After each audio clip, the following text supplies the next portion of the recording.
O governo escalou o vice-presidente e o ministro Geraldo Alckmin para uma reunião de negociação com o secretário de Comércio norte-americano Howard Lutnick.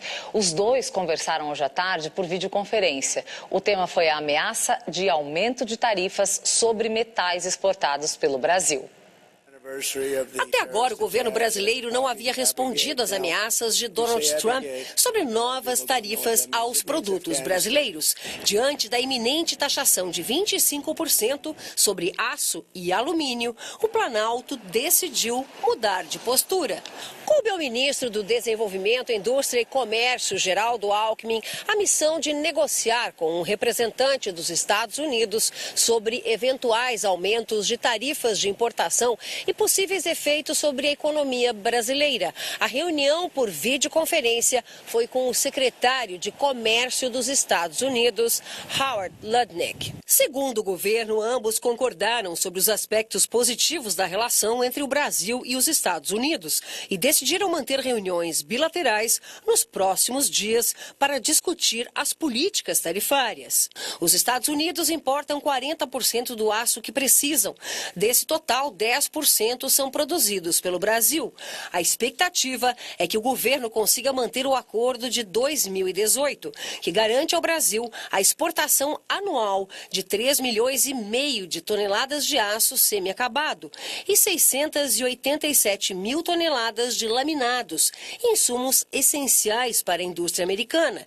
Esse arranjo evitou uma sobretaxa anunciada por Trump em seu primeiro mandato. Alckmin tem cartas na manga que interessam aos Estados Unidos. Uma delas é zerar a tarifa de 18% sobre o etanol americano, feito de milho. Uma reivindicação antiga de Trump. A medida poderia baratear os combustíveis, incluindo a gasolina, mas enfrentaria a resistência dos produtores de cana, base do etanol brasileiro. Estamos diante de um ambiente muito instável, com um governo nos Estados Unidos que gera muita volatilidade, então fundamental também é que o Brasil tome cuidado, evite medidas que possam causar mais impactos adversos. Os Estados Unidos são o segundo maior parceiro comercial do Brasil, atrás apenas da China, país que indiretamente cumpre o papel de fiel da balança nessa relação, já que é o maior importador de soja, milho e algodão dos dois países. Os chineses também são alvos da guerra comercial norte-americana e novas barreiras impostas aos asiáticos poderiam favorecer o agronegócio brasileiro. Não é à toa que os produtores norte-americanos de soja alertaram o governo Trump que o Brasil poderá ser o grande beneficiado nessa guerra comercial, a exemplo do que aconteceu em 2018. O Brasil se beneficiou, de certa forma, da primeira guerra comercial lá em 2018, com a nossa participação, da nossa soja nas importações chinesas aumentando substancialmente. Mas dessa vez há riscos de efeitos colaterais que podem prejudicar o Brasil, segundo este representante do agronegócio. A gente vai ver alguns problemas, por exemplo, subida de juros, como já está e vai continuar. Juros pesados significam impacto sobre custos, custos mais altos significam redução de margens. Isso está acontecendo, acontece nos Estados Unidos e pode acontecer em outros países. Lida, qual foi a importância desse diálogo entre Brasil e Estados Unidos? O papel do Alckmin foi crucial nessa negociação? E, na verdade, Karen, não é uma negociação que vai acabar agora, né? O Trump vai fazendo uma espécie de mão de assopra, blefando, né? Um jogador.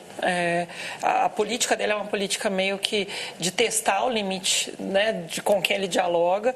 E, ao mesmo tempo, a estratégia brasileira de até aqui não tomar nenhuma medida, de esperar para ver qual vai ser o negócio, né? Foi prudente. Agora, a perspectiva de uma retomada de negociação mais afirmativa, não só o governo ficar esperando o que virá, significa que daqui a pouco, efetivamente, talvez tenha que se abrir uma rodada de negociações tópicas, né, em itens específicos, nada muito dramático, nada muito totalizante, até porque o Trump vai continuar nessa estratégia de testar os limites do opositor. E, nesse sentido, a grande estratégia do governo americano é quebrar a unidade do grupo BRICS. Não me parece que seja especificamente o Brasil. Toda vez que ele fala direcionando o foco para a Índia, para o Brasil, em alguma medida para a Rússia, mas, sobretudo, para a China. E, Senes, como é que o governo brasileiro pode equilibrar os benefícios do agronegócio com os riscos econômicos da relação com os Estados Unidos? Eu acho que esse é um bom ponto, porque se você pegar todo o leque de relação econômica do Brasil e dos Estados Unidos, e Brasil com outros países, a questão do comércio agrícola é um dos tópicos. E eu diria que nem é o mais relevante, né? Porque o Brasil tem muito estoque de investimento americano, então toda a questão vinculada à relação de investimento é fundamental.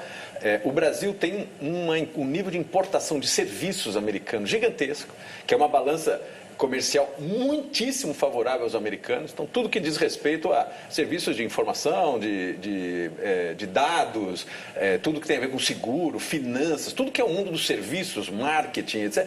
O Brasil é um enorme importador e os Estados Unidos é o grande exportador disso. Então, se você começar a brincar nessa negociação, isso teria que entrar.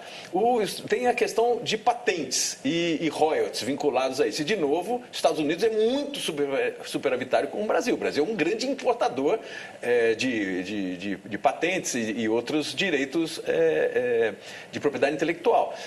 Aí você tem a parte de energia, você tem a parte de indústria, etc. Ou seja, um leque de relacionamento muito mais complexo, né, do que essa questão simplória de escolher o aço, escolher o etanol, onde o Brasil poderia ter uma tarifa que nem é muito alta. É uma tarifa, no caso de aço, nem tem tarifa, o problema é o inverso. Mas assim, de uma relação gigantesca comercial, fora turismo, serviço de turismo, etc., ele seleciona um tema e fala, vou discutir esse tema porque o Brasil... Assim, não faz sentido.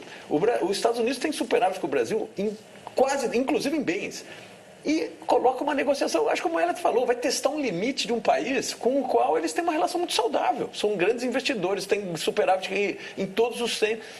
Eu acho que tem um componente político por trás aí e que, conforme vai chegando nas eleições, infelizmente vai piorando. Mas do ponto de vista econômico, o Brasil tem que ficar jogar parado, no meu modo de ver, porque não tem muito sentido em entrar nem numa briga e nem colocar esses temas na mesa. Porque se for para colocar, eu acho que o prejudicado vai acabar sendo os Estados Unidos e não o Brasil.